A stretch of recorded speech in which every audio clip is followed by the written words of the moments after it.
welcome everyone to something slightly different today. Obviously, the world situation with the Rona, we can now say that here because YouTube put their finger out. There's no news, so we can't do the two shows. Like, yes, there's a bit of comic news, but it's like one of the things I can't really talk about. We can't talk about that for any length of time. But so we're going to do something completely different. Don't know how it's going to go down. Hopefully it goes down well because I think it's a fun idea. So for this, we're going to be talking about, you'll guess by the thumbnail, how to introduce X property to something. So this first one, we're going to start off with the Fantastic Four. Mm-hmm. But as always, you can follow me on Twitter at Mitch692, and of course I'm joined by Sean. What's up? On the road, in trouble all the time, but I'm still here. Oh dear, bless him. So yeah, I've broken it down to like 4 different categories. I think it's probably the easiest way to do this. So to start off with the introduction of the Fantastic Four, we're going to do this bit I like movie, by the way. Yeah. So this is going to be part 1, the first movie. Next week will be part 2, then part 3, and then we'll lead off into another IP. Maybe it'll be connected to this one, maybe it won't be. Who knows? I have a idea, but we don't know if we'll get there or not. But first of all, who would you pick for the director of your Fantastic Four movie? Man, that's a hard one. I don't know. I want in a director, especially with this property, you kind of want like a science fiction-y, like director. Man, I'm not entirely sure who I would want to, but who I find would be interesting is like, I don't know. I don't want to say Peyton Reed because that's just kind of like I thought for a minute about Peyton Reed, and I'm like, I can understand the argument. I know people don't necessarily think Peyton Reed's the best director, but his Ant-Man movies essentially are a Fantastic Four. Fantastic Four. So it's like I can understand why they get him or why someone would want him. It was the obvious choice, and people are gonna hate who I pick for the actual for themselves. I tell you what, I did not go with what everyone wanted whatsoever. But that's jumping ahead of myself. I kind of wouldn't mind Alex Garland. I love Alex Garland. He's got that. He's proven that he's got like that, like Ex Machina was like one of my favorite movies out, and like Same. that really. I mean, I know a lot of that stuff is like movie mumbo jumbo science, but like the way he had it kind of like it kind of spoke to me in a way, and like maybe that movie is a very good case for Oscar Isaac as Reed Richards. Yeah. Very good case for Oscar Isaac.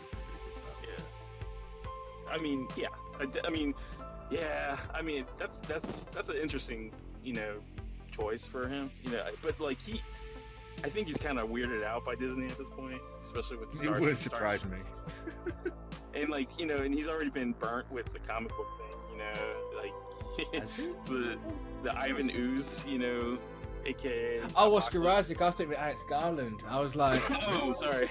Yeah. Well, Alex Garland. Yeah. No, he hasn't been burnt yet. But so I doubt Oscar Isaac would ever come back to work with Disney. Yeah, I think that was the Star Wars was like the last time you'll see him on Disney. Yeah. Unless Feige can sprinkle that Feige dust on. Who knows? I mean, look, Feige is a man that he's very motivated. If he finds that he wants you, he'll probably end up figuring out a way to find you, getting you. It's kind of different because you're not dealing with this, because the Star Wars is they're in one company, but they're kind of separate in some ways. So like I think Kevin Feige has a reputation. So like, if you throw the right number in Oscar Isaac's way, oh yeah, he'll come back. Everybody's trying to figure out a way to work with Feige. Yeah. The proof of the pudding is you got all these like Robert Redfords and like, all these like Michelle Pfeiffer's. Yeah.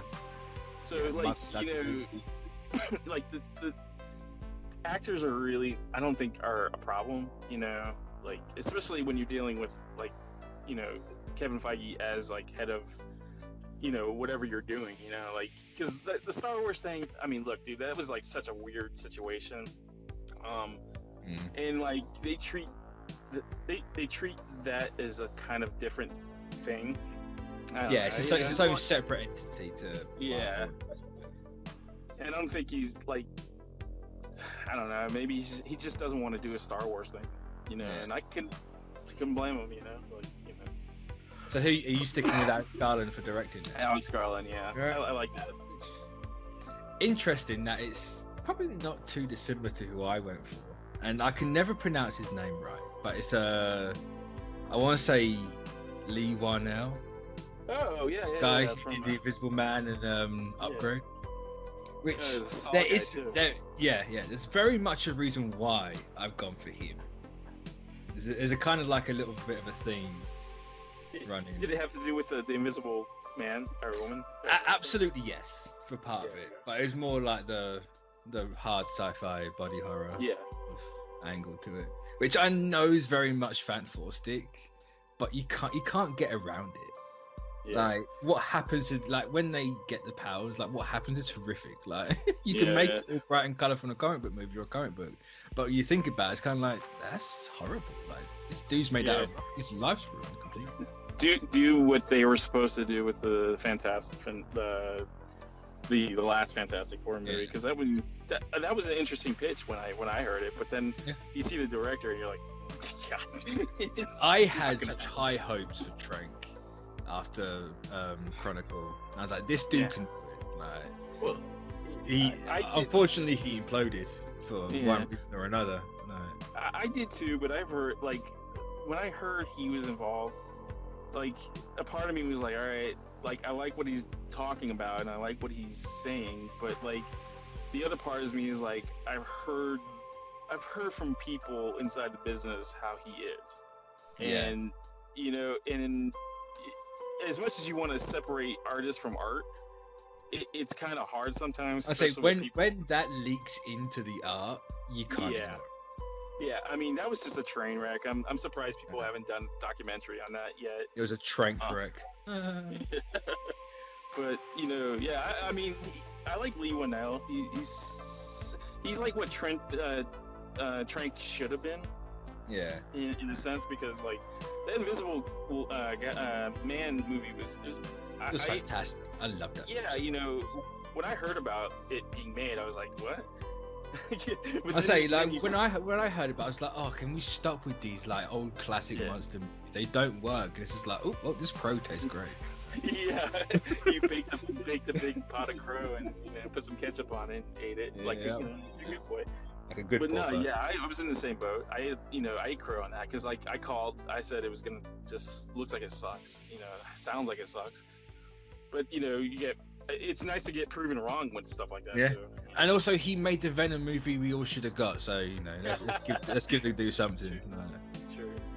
How he made Venom better, I don't know.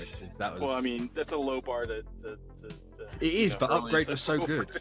Like it literally is an upgrade to Venom. Like, yeah. I mean, it's what you wanted to Venom to be, and then you get the Venom, the official Venom movie, and you're like, what? This is like a PG version. It even does the same weird, corny, kooky stuff, and it's just like, how did one pull it off, but one absolutely fall flat in his face? No. Well, I kind of have an idea. It's the studio involvement. I mean, there is very much. And I'm not trying to badmouth something all the time, but it's like the reputation precedes them, and it's hard not to give them the benefit of the doubt when they've messed up so many times, you know, and gloriously messed up, you know, and like, I mean, call a spade a spade. Venom made money, but it just wasn't. It was like a Venom name only, you know. But right. So we got Alex Garland and Lee Winnell. Mm-hmm. Now, probably arguably the most important part of this whole entire thing is who would you want as your leads? You've obviously got your 4 leads. Got your Reed, you got your Sue, you got your Johnny, you got your Ben. Yeah. Who would you? I'm gonna go with the safe choice for Reed and Sue because going Krasinski and Blunt. I cannot get like I don't know. In fairness, if someone didn't say them, there would have been a ton of hate in the comments. So. Well, like my thought is like, there's so much fan art that's so perfect to look at. Yeah. And you're like, why hasn't this been done? Like, why? Why hasn't the studio go, yes, this is perfect? You know, these two are like, they're a married couple. They've got the look. I feel like they're right age bracket, you know, and like, yeah. Why? You know, like, that's the biggest thing is like, I mean, it could very well happen, but like, why hasn't it happened already? Is my point. So, like, the final nail in the coffin for me coming to terms with is like, I like Krasinski and Blunt, the idea of those in the role, so I'll be perfectly fine and happy if they get it. But the second they started drawing Reed as Krasinski, I was like, yeah, this is it. If they do anyone else, like that guy's gonna be annoyed because that's a hell of a thing to do. Like, it's hard to picture anybody because it's sort of like what happened with Doctor Strange. Like, Doctor Strange was like, he's I think he like. Sure, it's a safe choice, but like it's the perfect choice, though, in my eyes. I would say it's like... safe. The term "safe choice" has got a really bad connotation to it in the last few years, and I don't understand why. It's like if it's a safe choice, that means you're saying it's a good choice. Yeah, I mean, like it's just because it's a safe choice doesn't mean it's the wrong one either. Exactly. Like, you know, like it's just the obvious choice. Sure, yeah. Why, like, you know, if the person has all the right, if they fit the mold, well, why not? You know. Yeah. You know, why? Now, you know. Now, we'll do this in like we'll split it into half for the four of them. I'm gonna go completely left field. They haven't done anything big. They've only done one thing that people would know, and that is iZombie. So, Rahul Kohli, I think that's how you pronounce his second name, Kohli, as Reed. Yeah. Like, he looks like Reed. Like, he's starting to go grey, he's got the hair, it's just like, you could do it. You don't need to do anything prepping. Yeah, it's like, just no makeup, no nothing. Like, you'll just Reed. And for Sue, I'm going to go Rose McIver. Yeah. No, those two have got such a good chemistry on that iZombie show, and it's just like, you know what? I reckon they could nail that to a T. Yeah, I mean, again, that's another choice that they look the part and they have the acting chops to pull it off. You know, like, you know. Also, Rahul's kind of a slight dick in real life. Yeah. He's like that. He's that London Cockney sort of dick, and it's like, you know what? Yeah. Perfect. That's exactly what Reed needs. Like, to separate you from the other movies. Like, make him. Not like a Tony Stark or Doctor Strange dick, but like actually, like something slightly different type of dick. Well, I mean, like Reed's borderline sociopath, anyways. Like at this, like he absolutely is. There's no borderline. I mean, it's just like you gotta like. The only problem I have with Krasinski is like, can he do too nice? That? Too yeah, nice. Can he do that? Like, because like Reed's I mean, he comes off as like a. I mean, he's cold and you know, he's cold. So like he doesn't. It doesn't come off as like the feely "I love you" type, you know. So yeah, I mean, that's the only issue I have with him. I kind of like your choice on that. Because I was in two minds because you kind of want a bit of star power behind this franchise of all things, just to help boost it up. Yeah, and like those two, like Blunt and Krasinski, like their names are just getting bigger at the minute, and you know, they're all over the internet when you see it. So why not do it? You'll get people in.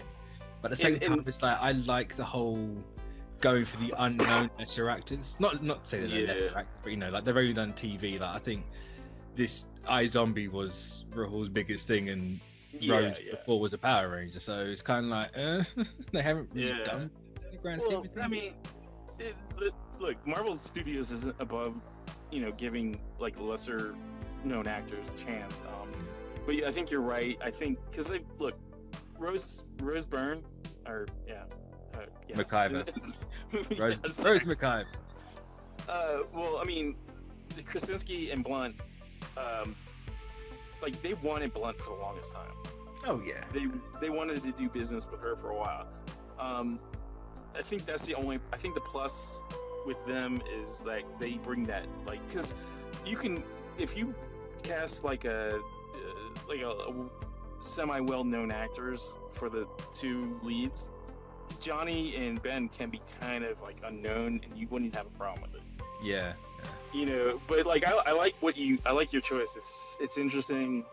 It's not safe, and they do have that skill set. You know, so it's not like a bad choice. And they're cheap as well, so if it flops, that's even better. You know, especially now. Just like cheaper. The people not that I think like Kahulu's on their radar whatsoever, but you never know. I mean, you never know. I just can't see it. Yeah, I just honestly can't see that. It's just like I've gone pie in the sky through all this. I mean, I say all of it. My next one's kind of like very white bread, like bland choice in the next one. Yeah. But speaking of next ones, Johnny, who'd you go for? Man, I kind of a weird choice, but I thought Asa Butterfield. I could see Asa Butterfield doing. He's in the right age range. Yeah. The only thing is like I don't know if he could pull off that cocky, you know. Yeah. Like, cause I like if Zac Efron, and I'm gonna probably get hit for this, but like if Zac Efron was like a little bit younger. So he's what 34, 35? Yeah. And he could probably pass for like, cause those are the two people that I'm kind of stuck on Johnny. I like Zac Efron. I mean, he's got the cockiness down. So he literally is like, if you watch what is it? Baywatch. Oh no, the movie where he's with Seth Rogen and he's the frat kid. Yeah. Was it Bad Neighbors? But yeah. He's just Johnny Storm in that, and it's like whack 5, maybe 8 years off of you, you're perfect. And he's got the body for it. I mean, that dude's got like a fucking 0.5%, body fat. It's like dude's a snack. Literally, like. I mean, he's got some guys turning heads, I'm sure, but like. I mean, you watch those Bad Neighbors movies and tell me you're like. Yeah. That's how you do it. Like, oh, fair enough. I can see why. What's yours? Mine's Logan Lerman. So sticking in the same vein as you, it's the rejected MCU Spider-Man actors. But, my one just didn't Instagram that he's got the role, so he lost it. Kind of. Well, they are. I'm sure they're looking at Logan Lerman right now for something. He fits the bill. He's that Zac Efron type. He's in the right age. He's like what, 28, 27, something like that. He's same round Tom Holland's age. He looks a lot younger than he is. 28, 27 is a perfect age too for that character. Because like. Yeah. That would just drive home like kind of how sad Johnny is as a character. It's like you're pushing into your 30s and you're kind of acting like this still. Like okay, Johnny. He's no Chris Evans, but he do it. So obviously, like I'd have Johnny younger than Logan, just to make it so you can have that Spider-Man dynamic. Because I'm desperate for that like Spider-Man, Iceman, Human Torch dynamic. So how old is Spider-Man in the MCU? I never really. Is he like 18 or something like that by now? I mean, add 5 years. That's true. He's currently 25 right now. I think he's gonna be. I think he's a senior. I don't know what age that is. It's about 18, 19. Yeah, around 18. I know you can. People have figured it out, and I followed it when people were figuring it out, and I can't for the life of me remember. There's a whole thing with his passport, like, oh my god, he's this old, like they screwed his age up again. I don't have the brain capacity though. So I just... He should be at least 20 with the 5-year gap. Yeah. And like by this movie gets made, I'm sure. I mean, like he's gonna be a little older. I actually thinking about it. Far From Home, they did the joke with Flash, where Zendaya said he's not 21, he was blipped. So I wonder if he's like 16, 17, maybe pushing 18, sort of thing. Yeah. You take 5 years off and do it that way. That's how I imagine it. Yeah. Now, a very important one. Yeah, old baby blue eyes. Ben Grimm. There you go. Carl Urban, all the way, man. Carl Urban. That's interesting. I was not expecting that. I kind of need to fill off my seat. I've not seen Carl Urban be thrown out as a name for the Well, the good thing about the Thing is like he's not going to be Ben Grimm for very long. No. So he's gonna be. It's all gonna be his voice, and like even like look, I think he could pull off the perfect Ben Grimm because he's that gruff like he's done. I mean, there's plenty of examples. I mean, but I would pull from Billy the Butcher more now because like he's just gruff. I say you make Billy the Butcher, but nice and less less hairy. sweary, less hairy, less sweary. I can see that. But on top of that, it's the voice, man. Like I picture when Ben opens his mouth, I picture that. You know, if he can do a good Brooklyn accent, man, or Queen. One of the two. I think he's Brooklyn. Brooklyn, yeah. That's what I thought. Either way, there's. I think he can really pull it off, man. I love Carl Urban's voice, man. Like, see, he's got a good face. You know, like how they do like Ruffalo and the Hulk, right? They kind of look like each other. He's got a good face for Ben. Like you could just give him the eyebrow and obviously the weird, massive, like South Park Canadian head sort of mouth. Yeah. I could see that. I could see that quite easily. I like that choice. No, was not expecting that. That proper kind of like took me back a little bit. I was just like throwing you off. That's a hell of a name that I've never seen thrown in the ring. And like he hasn't worked with Marvel, so like. Yeah, he has. Oh, has he? Yeah, he was Scourge in Ragnarok. No, I take it back. But hey, Scourge is dead. We've recast before. That's true. At this point, who cares? Emma Chan, come on. I was gonna say, we only just took Carol down as biggest villain. Not that she has many, and then made her a lead in the Eternals. Yeah. Which I kind of still want Emma Chan to be Minerva in a sequel because there was nobody. Like people say, there was nobody. Come back. It's just Ash. Hey, it's first rule.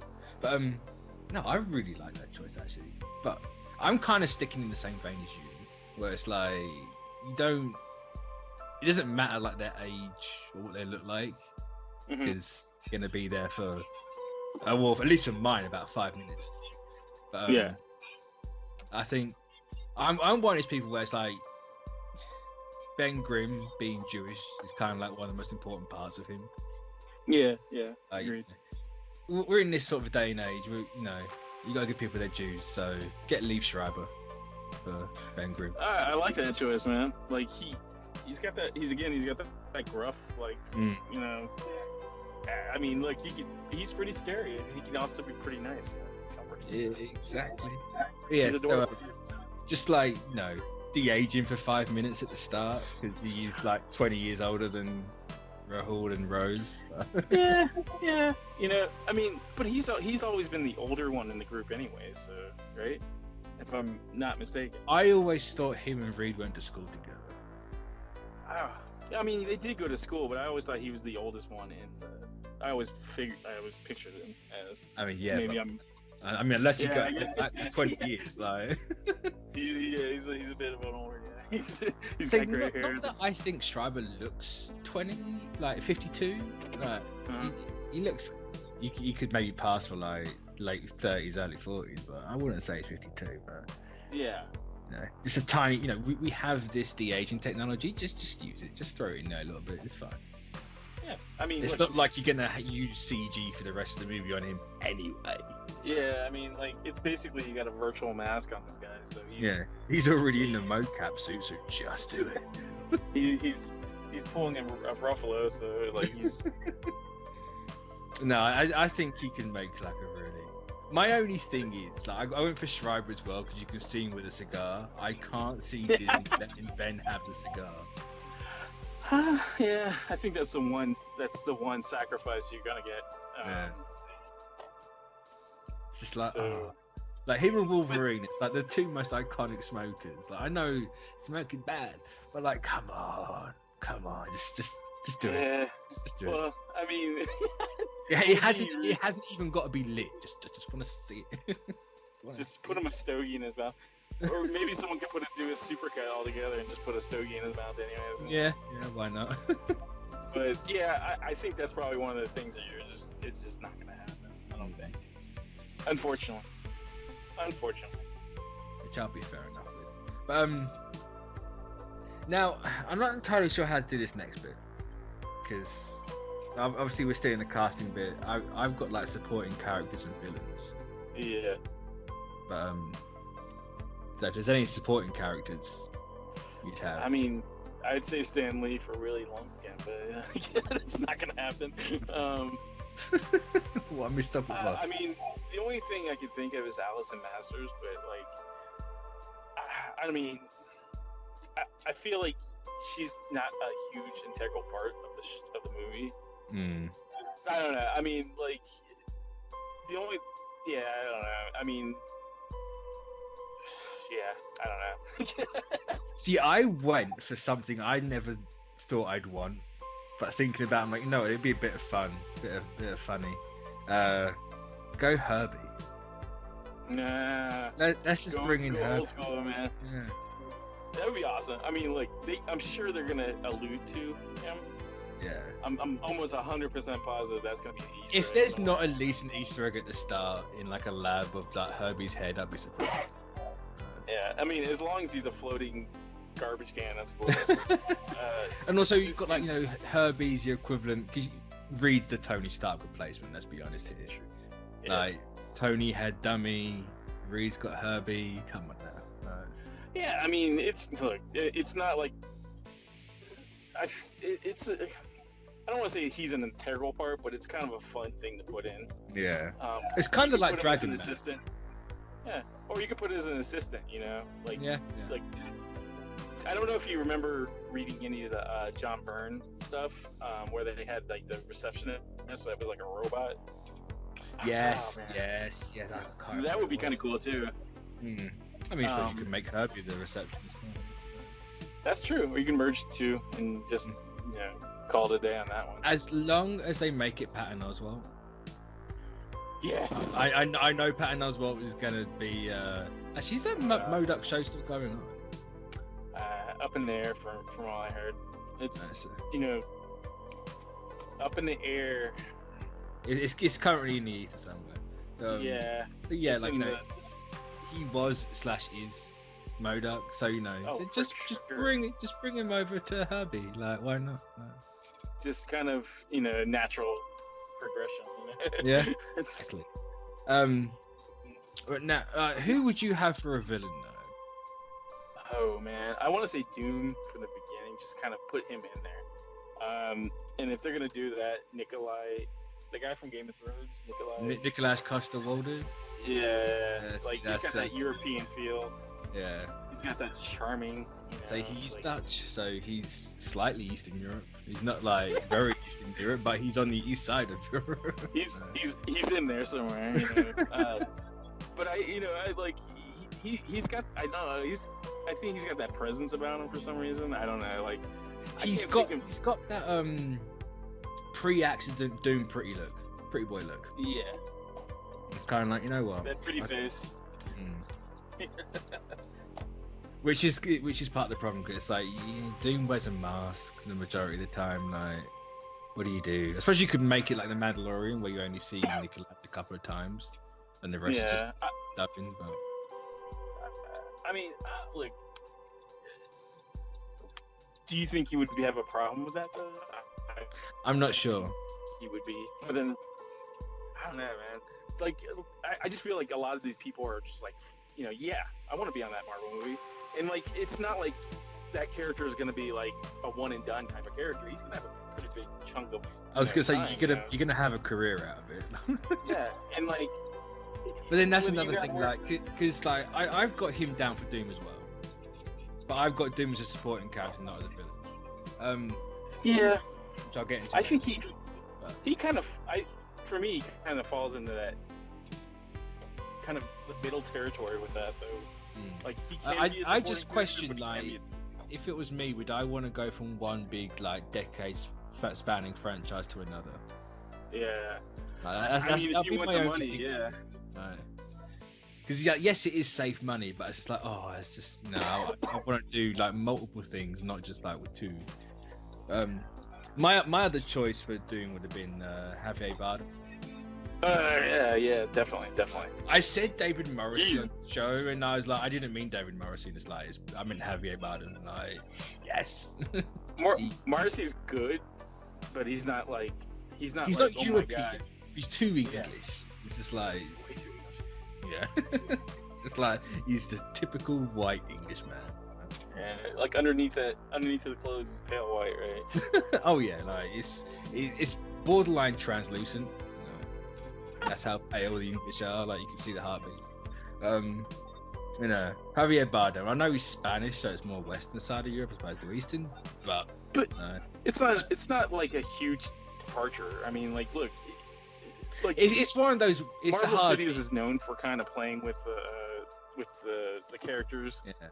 It's just kind of hard because that very. I think Javier Bardem is a pretty good choice because he's like I don't know if anybody's ever seen the No Country for Old Men. I mean, that dude is fucking petrifying. He's scary. Mm-hmm. Now, obviously, right.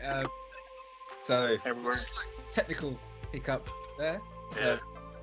But yeah, so Javier Bardem was my dream choice. I think it's a good choice. He's a terrifying man. So it's not a name I've seen a lot, but it's a name that's like, yes, I think he could. Like, it's not necessarily left field, but it's like you could. It's a good choice though, for sure. Like I kind of struggled to find anybody else besides like him or Nikolai to kind of like fill that role. So there's probably like 1,000 other people that could do it, but those two just stand out the most for me. They stand out like I don't know. Again, you want to say safe choice? It's safe choice, sure, but like I think it's the right. Sometimes the safe choice is the right choice, I say Nikolai's is definitely the safest one, I find. But I'm just torn on the pair of them. I'm just like, you know what? I'd be happy with either or. No. Yeah. I'd probably lean more towards Bardem than Nikolai. But... Yeah, he's got that presence. He's got that. I always, again, like when I read the comics, I kind of try to picture whoever I think, and like if they're perfect for it, then that's all I hear is their voice, while they're. But I mean, it's like how many people read Iron Man and it's all like Robert Downey Jr.'s voice. Yeah. I can't help but see it. Even if I didn't want to do it, I just can't help it. Yeah. It's hard. It's hard not to do it now. Absolutely. But right. So, obviously, I said I'd have Doom as a supporting character, which means he's not going to be the villain of my movie. I'm going to keep that for the Brood. I'm going to go slightly differently here because my plot, just to give a little rundown, I'd want to make it like an Aliens style movie. Yeah. Like you have the little 5 minutes before the logo appears, just do like a little propaganda thing for a space launch. Yeah. Like introduce them as the first family of space, and proper lean into that sort of like 60s. I kind of want it to be like you don't reveal that it's the 60s, but I'm not sure how you get around having it in the 60s without saying it's the 60s sort of thing. And then the logo starts, it finishes, and then you just like, oh, they got that, like, they're waking up after being like hit with the quantum or cosmic rays, whatever they're going to go with now. I wouldn't be surprised if it's quantum. You do it that way, and then you can have them flung into the future, and you can reveal that later on, sort of thing. And it's like it's a small movie that takes really heavily from classic sci-fi, like an Alien, or it literally is just ripping off Alien at this point, really. But you get a bit like a Back to the Future in there, and it makes it about them. And it's like, here's why you're gonna like these characters. You don't need a villain. You've got the Brood. No one gives a two toss about the Brood. Like, they're a threat, but the Brood don't really talk, so who cares? Like, just do that. Have the Queen, make it even more alien-like. Yeah. Well, the Brood's kind of a throwaway, like, alien threat, like that. Exactly. Could very well tie into. It's one of those where it's like, we got them back, just use it. Yeah, because you're never gonna use the Brood as like a very significant, threat. They're always gonna be like a background. Even if they do, you have them set up from here. Yeah, it's kind of like it's multiple birds with a single stone. I'm like, you know what? Why not? Yeah. Also, it just makes the movie different. It'd be so far removed from everything they've done, which I think, looking at the slate they've got coming up, it's like you can kind of like, One Division, that's gonna be completely different to everything they've done. So like, why not carry on that trend and like just go full on like aliens sort of style, but obviously not like the hard bloody. No, that's that would be weird. Which I think you could pull it off with a Fantastic Four movie. You could, especially with Warren now directing it. But obviously, you got to scale it back a little bit. Like, I don't know. I think you could do something really fun and different. That sort of idea. Yeah. I mean, my I always thought the Fantastic Four is going to be a hard one to do, because of like you kind of had to do a little backtracking in a way. Because of the fact that it's like the universe is already built, the MCU has already been built up, the past has already been like kind of set. So the 60s is the only era in the MCU we haven't really got anything on. Yeah, I mean, like the hard part about that though is like you're gonna have to try to explain how these people haven't been mentioned before in any way. But that's all workable. Like you throw in a couple of lines of dialogue or whatever, and just look. I don't want their origins to revolve around the staff or anything like that. I think that's a cheap way of doing it. Same with the X-Men. I think these things have to be organic and natural. Yeah. So I've said from the word go, people are like, oh, just do the multiverse for the X-Men. That's why you got Magneto as old as he is. And I'm like, that is such a cheap cop out. Like, and people will call you out on that too. Exactly. It's like, at that point, it's you want the characters from the reality we've been following. Yeah. And people will say it's hypocritical, but it's kind of not, because it's more of an exception. The Fantastic Four is the only one that can be from a different reality, because they literally travel different multiverse. So it makes the most sense for them to do it as opposed to the X-Men. So. Yeah, well, the X-Men, I felt like the X-Men should be something that is always been there, just never discovered, like at some point, but with the Fantastic Four, it's like the possibility of like introducing them is a little bit easier, but it's still kind of hard, because you kind of have these people going, so why hasn't these people been talked about? That's why with mine, you have the space rays be the quantum rays. Yeah. So it throws them through forward in time. Yeah. And you can like my general idea was, you kind of put an Agents of S.H.I.E.L.D. where it's like, oh yeah, the Earth's destroyed outside your window, and you kind of do that, and that's why the Brood's there. So you don't know where they are, you don't know when they are, but you then have the movie end with them in our reality. Yeah, it's kind of like, well, we can't go back to ours for X reason, Y, X Machina reason here. Let's just hit a random jump button, and of course it's not really random because you know where it's going, and you have it that way. That's kind of how I would do it. Yeah, I mean, I will like. It's so like if they would have had the rights back a long time ago, I would have said try to introduce them into Ant-Man in some way. Because of like how they've kind of played around with that time period in the 70s and 80s, but that's unfortunately that's not the case. I like the fact, I like the quantum race. I like that idea because it kind of ties into what's already been developed in the MCU. Because there's so many like similar MacGuffin type things in Marvel. It's like just streamline it, trim it down. Like the quantum, not the quantum cube, the Tesseract. The cosmic cube, it's an infinity stone. You didn't need both of them. No, no. I like the quantum realm is like a big part of the whole MCU, and it's a key, and like and to kind of develop that more, I think is a good idea. I don't think they're gonna go the route of that Quantum City thing. No, yeah, I say that for someone else. I'd make that wireless. Nice. That's perfect too. Or I would love to see Psycho Man too. Yeah. Molecule Man. Why not? Molecule Man. I like your idea. I don't think anything better than that than what you just said. I mean, it don't have to be better. No, I like the '60s thing, but the problem with the '60s thing is like, I don't know.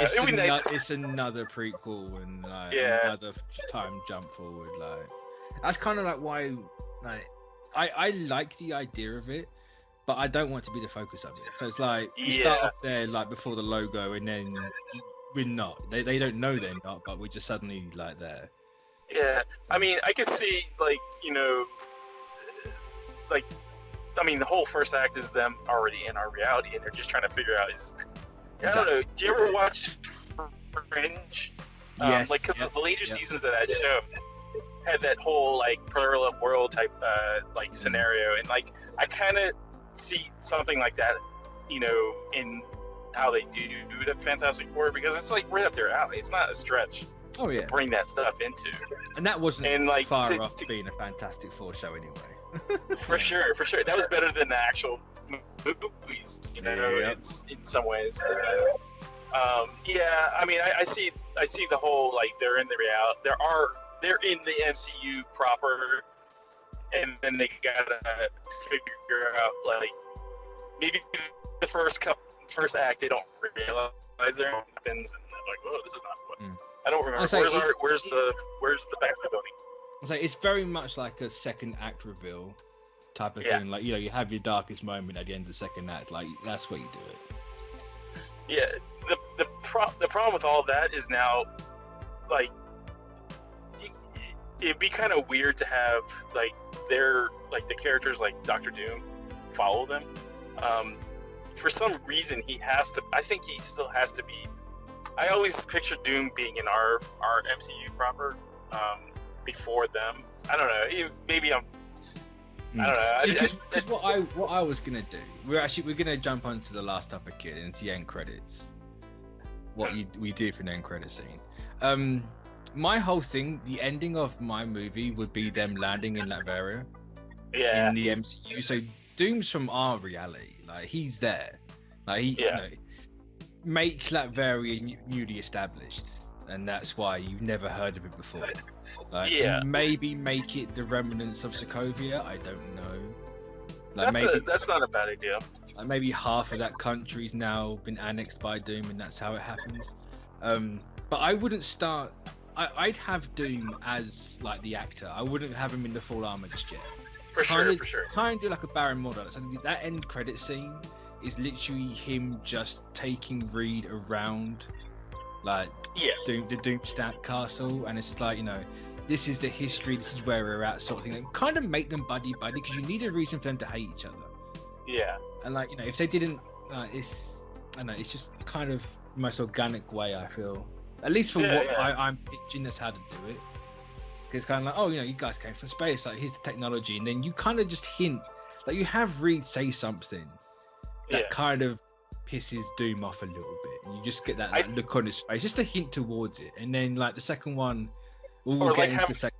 Or like have Reed correct Doom in some way. Yeah, exactly. Oh no, that's not how you did, son. Yeah, it's like your rocket. This is why your thing happening goes. Well, actually, no, that's kind of. It was this way. I think this is like the hardest. I think for the MCU and the writers, I think this is probably one of the most challenging things to do. Because it's been screwed over so much. It's not even funny. Like it's horrific how bad it's been. Yeah, it's almost as like I think it's a close second to Spider-Man at this point. or maybe it's the first to Spider-Man. I think like, it's probably closest to Daredevil. Yeah. Because despite like everything that went on with Spider-Man, like, those two franchises before still got a fan base. Yeah, Whether it boggles my mind how they have a fan base is like that's down to me, but like they have a fan base for both of those versions. Yeah. Whereas the Fantastic Four, no one likes those movies. I think where the fan base comes from in the Fantastic Four is like, I think it's just like, I want to see what Feige does with this. Yeah. I want to see how, like, that's the renewed faith in the fans, like, because those movies are terrible, man. Yeah. Like, it's just terrible. I mean, I can barely watch clips of either one of those first movies, especially that reboot, man. That reboot is just, I feel like that's the only. Well, that was the only movie that I actually wanted to get my money back. I mean, if you paid for it, you could have said it. You could have got your money back. I mean, it was just like, the whole time they're talking, and like Trank is like, I want to do this, I want to do that, and it's like, oh my god, that's really interesting. Then you see very little tidbits in the trailer, and you're like, I don't know, man, this doesn't look like it. And then like you see the whole movie, and you're like, what the shit? I was gonna say, any movie where you give Ben Grimm a kill count, like, no, get rid of it. Yeah. You shouldn't have put that thing out. That's a monstrosity. And then the Fantastic Car is basically a Buick with a fucking jet engine on the front. Yeah. It's like, just, God, people, man. Like, I just feel like that franchise was, the only reason those movies were put out is because they wanted to keep the rights. That's the only reason. I felt like there was zero creativity like put into those movies that are just like, we need to keep this, the rights to these movies. I mean, look, they did it with Roger Corman did it. He did it for the very reason that I'm saying, and like Fox is just as petty, when it comes to that. So like they probably did want to lose the rights. So hey, let's put out a shitty movie. People will see it, and then we'll, I don't know. It was just like there's so much possibilities with that movie. Like you think about it, and you could probably do it in these movies. I mean, these are the movies that go. I mean, the comics are so crazy, man. Yeah. And like that's what you want. You want to see that. It's just, I don't know. It was just infuriating to see some of the movies. But it's okay. It's just, they're back home now, and they're never gonna leave. Yes. Never gonna leave. Not never. It's gonna be glued to the rights are gonna be glued to the Feige's ass, I reckon. Like, no, they are with me at all times. Yeah, like, I just can't wait to see what they do. I mean, like, and as of right now, there's development on it, but nothing like substantial. Yeah. But like, you can only, like, I always give, and bias aside, I give Feige. I give so much leeway to him because he's, I mean, like, even with Iron Man 2 and Thor: The Dark World, never did me wrong. I never walked out of the movie theater and said, I fucking hate this. I'm never going to watch any of these movies again. Like, I feel like... I was just bored in The Dark World. That was my issue with it. Yeah, The Dark World's like an underdog, man. Like, it took about like a decade to fully come circle and be relevant. It took a decade for it to become relevant. No, but not even that actually, because it was 2013 that movie came out. Yeah. So 6 years. So I think, I don't know. I have complete faith in like what they're gonna do with that movie. I'm just sad Stan's not around for it anymore. Yeah, I mean he's in there for Spirit though. Like like I'm obviously not gonna get a cameo anymore. But I think you have to do something for Lee and Kirby. Well, I mean, you could put their photos in the hallway of the Baxter Building. Yeah, that's true. That's true. I mean, they could use Stan as the character, that he played in the other movies, which was a character in the comics. You just don't have to see him. Like I don't see any like physical performances or anything like that. But what you do is you make Kirby and Lee the parents of Sue, like the dads of Sue and Reed, and that's why they're you do it that way. Or just name the street the Baxter Building's on. Yeah, sure. Kirby's Lane. I mean, to be fair, you could change Herbie out for Kirby. Yeah. Kirby, and there you go, Kirby. Kirby. Cheat the name slightly. The memes are gonna start with that one for sure. So yeah, that's how. Unless you've got a post credit, you'd include. I just the only post credit I just kind of see the like. I don't want to see. I don't think I will see like what I see in the post credit is just the allusion to Doom and like the castle, and then like I don't think you necessarily have to show him. I think you just need to make sure that he is there. I think panning into the Castle Doom or going through the hallways and just seeing paintings of like his ancestors and like the armor and all that stuff, just sitting there.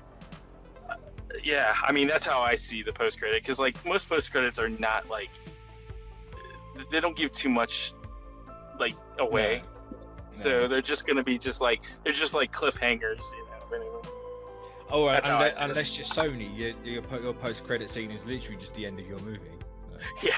Well, you just inserted the credits a frame too far in the editing process. Poor Sony. Typical Sony. So hopefully everyone enjoyed this. A little bit of fun during lockdown. Yeah. I needed this so bad. I think I definitely did. No. I've been fine with keeping my mind off stuff. Like I don't watch the news whatsoever, and luckily Final Fantasy VII came out, so I've just been that non-stop for the last week. So yeah, unfortunately my wife's home, so all that stuff is like I can't. I'm taking care of the kids more than I'm actually watching TV. So I've been just catching up on I've been watching Silicon Valley. I just been binge watching it. Nice.